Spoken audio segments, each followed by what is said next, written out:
السلام عليكم ورحمة الله وبركاته. اللهم صل وسلم وبارك عليك يا رسول الله. ازيكم حبايب قلبي، عاملين ايه؟ النهارده بقى ان شاء الله هنعمل مع بعضينا صينية بطاطس كده زي ما انتم شايفين، وطاجن رز معمر.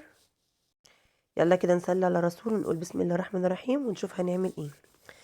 معايا كده في الطاجن بتاعي ده طاجن فاضي مفيهوش اي حاجة. معايا كده 5 معالق سمنة بلدي متسيحين. هجيب كده ايه الفرشة بتاعتي وانزل في الطاجن، ادهن الطاجن كله بالسمنة البلدي. هفضل ادهن كده فيه كله في الطاجن من تحت والجناب كده بتاعته. وايه ومعايا هنا في الطبق دوت كوبايتين كده 3 كوبايات رز مغسولين مش منقوعين، مغسولين بس يا جماعه. خلاص كده هخلص الطاجن بتاعي من الدهنه في السمنه البلدي. هجيب الرز كده انزل في الطاجن فيه، وبعد كده هجيب اللبن بتاعي برضو قدام ال3 كوبايات رز دول. ايه 3 كوبايات لبن، يعني كوبايه اللبن كوبايه الرز بتاخد كوبايه لبن.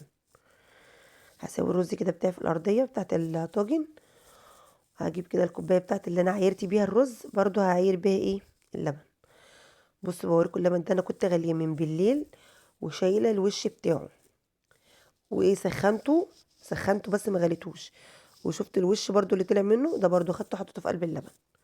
خدت الوش بتاعه بقى، انا بحب اخد كده وش اللبن بحتفظ بيه في علبه لايه للوصفات اللي زي دي. انا هنا كده حطيت معاكم ال3 كوبايات. ايه وهشيل ايه كوبايه اللبن اللي باقيه.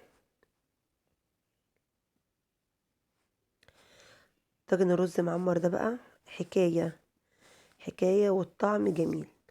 ومعانا هنا برضو هنحط كده حاجة عليها تخلي الرز بقى طري كده من جوه، مش ناشف معاكي ولا اي حاجة، وطعمه جامد. نحط ايه بقى؟ علبتين زبادي. اول حاجة كده هنقلب علبة الزبادي كويس قوي عشان لما نحطها في الطاجن ما تعملش ايه كلاكيع. قلبناها هننزل بيها، وهننزل بعلبة الزبادي التانية برضو هنعمل فيها نفس النظام كده. هقلب فيها شوية وبعد كده ايه هنزل بقى في الطاجن. وبعد كده بقى عندنا معانا معلقة سكر صغيرة، معلقة ملح. بعد كده ما عندنا 3 معالق قشطة من القشطة اللي انا بقول لكم ان انا بشيلها من وش اللبن البلدي بتاعنا. اللبن ده بلدي يا جماعة. طب انا مثلا ما عنديش لبن بلدي وهعملها باللبن التاني. هجيب برضو الكيس اللبن ديت، بس هضطر ان انا احط عليها على بدل القشطة دي كريمة لباني بس. انا هنا كنت حطيت هنا حبة سمنة، اللي قلت لكم كام معلقة سمنة، 5 معالق سمنة انا كنت مسيحاهم. دهنت بيها اول حاجة، خدت بالفرشة بتاعتنا دي دهنت بيها الارضية بتاعت الطاجن. وبعد كده جبت الرز بتاعي ال3 كوبايات رز، حطيتهم في قلب الطاجن. بعد كده نزلت ب3 كوبايات لبن، وبعد كده نزلت بالزبادي، مسكت علبة الزبادي ربيتها كده شوية، وبعد كده نزلت بيها. وبعد كده نزلت برضو بحبة سمنة كده، معلقتين سمنة كده ولا 3 ولا حاجة. ونزلت بمعلقة ملح ومعلقة سكر. وهنا بقى القشطة اللي بقول لكم عليها نزلت بمعلقتين منها. هقلب الطاجن بتاعي كده عشان كل المكونات اللي انا حطيتها دي تخش في بعضها. وهركن الطاجن بتاعي بس بتاع 5 دقايق كده. انا عايزه الرز بس شويه كده يشرب من اللبن ويشرب من كل المكونات اللي انا حطيتها فيه. طب انا هنا حطيت زبادي. الزبادي بقى يا جماعه فايدته ايه في الطاجن الرز المعمر ده؟ بيدي الرز كده، بيخلي الرز طري كده من جوه، وبيخلي ايه طعمه كده جميل. هنا ركنت الطاجن بتاعي زي ما قلت لكم. خلاص انا كده هجيبه بقى واحطه في الصينيه دي. ليه احطه في الصينيه دي؟ عشان الصينيه دي توزع لي الحراره بتاعته كلها، كله يبقى سوا واحد. وكمان عشان اللبن بتاعي لو فار من الطاجن ولا حاجه ما يبهدليش الفرن، يفور في قلب الصينيه. انا هنا كنت مسخنه الفرن طبعا قبل ما ايه ما ابدا في الطاجن الرز بتاعي، مسخناه على درجه حراره 200. احط الطاجن بتاعي في الارضيه بتاعه الفرن، وبعد كده هقوم ايه رافعاه على الشبكه في النص. هنا بقى معايا فرخه. الفرخه دي اصلا انا كده كده ببقى غسلها كويس جدا قبل ما اشيلها في الفريزر، وايه ببقى متبلاها عشان لو حبيت مثلا اطلعها في اي وقت اشويها ولا حاجه.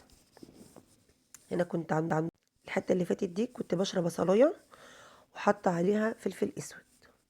هنا بقى معايا طاسه جريل او اي طاسه عندك، هنزل بالفراخ اديها ايه، اشوحها كده، اديها صدمه على البوتاجاز. معلقه سمنه من السمنه البلدي اللي كانت معانا، وهنزل بالفراخ بتاعتي بعد ما الطاسه ما تسخن كده على نار عاليه. انا مش موطيه النار خالص عشان مش عايزه الفراخ تنزل ميتها، انا عايزاها تتحمر كده معايا، تاخد صدمه وتاخد لون برضو في نفس الوقت. البصله هنا يا جماعه بتدي بقى طعم للفراخ جميل قوي. انا ما خدتش البصل كله على فكره، انا شلت ايه، خدت معلقه وشلت منه الباقي. هقول لكم هنعمل بيها ايه. هسيب كده الفراخ بتاعتي تتشوح، وهنعمل هنا بقى صينيه بطاطس يا خراشي حكايه، طعم جنين. معايا هنا كده زي ما انتم شايفين 6 بطاطسات كده وسط، هقطعهم كده حلقين زي ما انتم شايفين، كلها تبقى سوا بعضها. ومعايا بقيه البصله اللي انا كنت فرموها، اللي انا قلت لكم عليها بشرها دي، وعاملاها بحبه فلفل اسمر. ومعايا بصل متقطع، ومعايا جزر، معايا فلفل الوان، معايا معلقه توم، ومعايا ايه التوابل بتاعتنا اللي هي معلقه ملح، معلقه سكر، معلقه صغيره فلفل اسمر، معلقه كزبره، معلقه 7 بهارات. كل ده وهوريكم اقول لكم هنعمل بيه. انا هنا بشيل اي حاجه في البطاطسايه معايا، زي ما قلت لكم بقطعها حلقان كده تبقى كلها سوا واحد. الناحيه التانية اللي على النار الفراخ بتاعتنا بتتشوح. قبل ما الفراخ تتشوح فاحنا هنعمل ايه، هنجهز صينيه البطاطس. ومعايا كده صلصه في قلب الطبق بتاعي على جنب. هنقطع كده البطاطس كلها، وهجيب ايه صينيه، واقول لكم هنعمل بايه. هنا كده جبت الطبق، هنزل بايه، ببقيه البصل اللي انا فرموه دوت وعامله عليه معلقه فلفل اسمر، هنزل بيه ايه على البطاطس. الخطوه دي بتدي طعم للبطاطس جميل قوي، وبتفرق في الطعم. صينيه البطاطس بقى بتاعتنا دي هتشوفوها حكايه، والطعم بتاعها مش عايزه اقول لكم والله طعمها كان جميل. انا كده خلاص قلبت البصل اللي انا كنت يعني حاطه عليه فلفل اسمر، قلبته بالبطاطس بتاعتنا. هجيب البصل اللي انا مقطعه بقى حلقان صغيره وانزل بيه. الجزر، الجزر هنا بقى بيدي طعم البطاطس، بيخلي البطاطس كده مسكره معاكي. معلقه الثوم، الفلفل الالوان، معلقه هحط هنا مكعب مرق الدجاج، اكسرها كده اقوم نازله بيها. وانزل بالفلفل الالوان او اي نوع فلفل اللي عندك، مش لازم فلفل الوان. هنزل بالتوابل بتاعتي معاكم، معلقه فلفل اسمر صغيره، معلقه 7 بهارات، ملح، سكر، معلقه كزبره. السكر هنا عشان احنا هنحط طماطم، عشان ايه الطماطم ما تعملناش حموضه. هقلب كل المكونات بتاعتي دي كلها ببعضها، قلب قلب قلب كده. وفي الاخر احط حبه زيت بس ايه في الطاسه. هجيب كده الصلصه بتاعتي بعد ما اقلب ده كله كده، وهنزل بالمكونات دي في قلب الطاسه بتاعتي. وبعد كده هجيب ايه حبه الصلصه بتاعتي هنزل بيهم. هسوي البطاطس بتاعتي كده.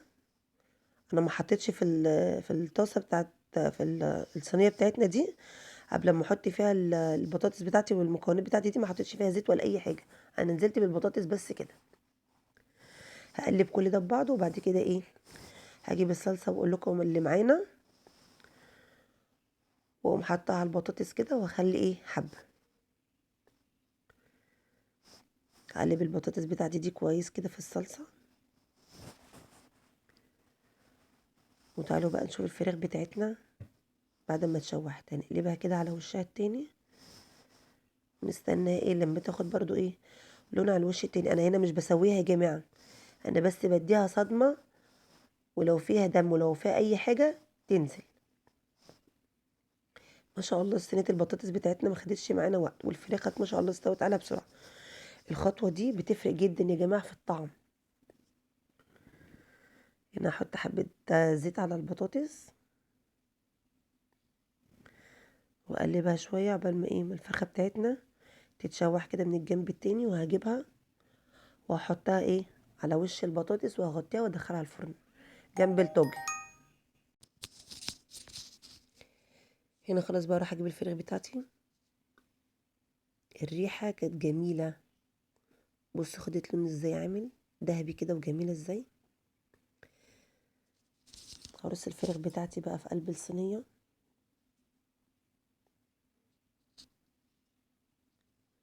وبعد كده هغطيها وادخلها الفرن.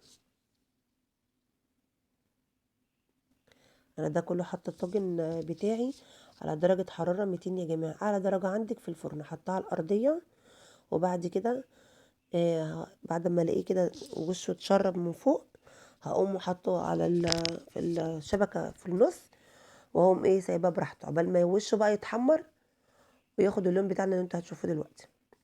انا هنا كده رصيت الفراخ بتاعتي في الطاسة.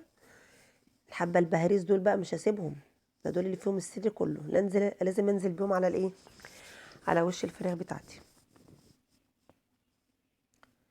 هجيب حبة صلصة برضو كده وهنزل بيها على وش الفراخ بتاعتي واغطيها وادخلها معاكم الفرن.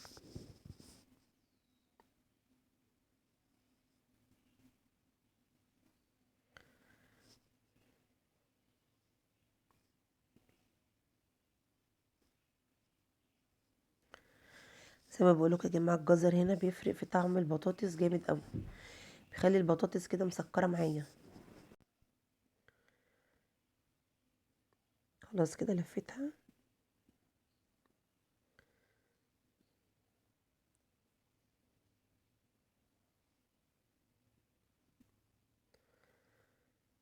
وهحطها في الفرن بقى. كده كانت خلاص بقى الاكل بتاعنا كان طلع. بصوا الطاجن حكاية يا جماعة، بيتكلم عن نفسه.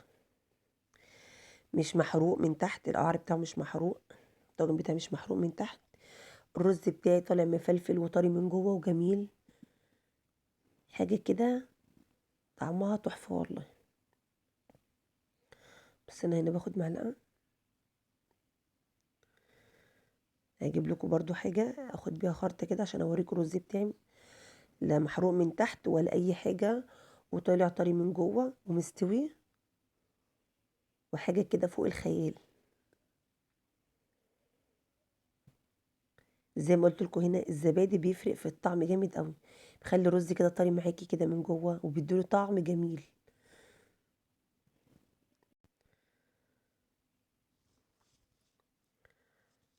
بصوا الطاجن بتاعي ما فيهوش اي حاجه من تحت ازاي، والرز بتاعي ما شاء الله طالع عامل ازاي.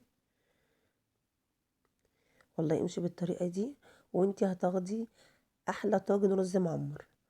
والله البطاطس بطاطس خيال كده، طريقه البطاطس دي جميله قوي، طعمها بيبقى تحفه كده مع الرز المعمر. تعالوا اتفضلوا بقى معانا، كان نفسي تبقوا موجودين معانا كده عشان تشوفوا الطعم زي ما انتم ما شايفين الشكل كده.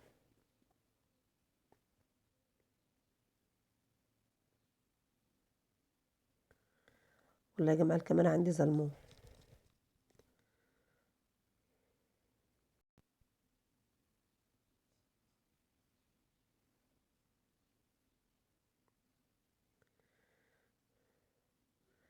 بصوا بقى الفراخ بتاعتنا مستويه من جوه، اللحمه بتاعها ابيض ازاي وجميله، مفيهاش دم ولا فيها اي حاجه، واللون بتاعها الحلو ده. يا سيدي، اول مره بتشوفي قناتي ما تنسينيش بالاشتراك عشان يوصلك كل جديد مني.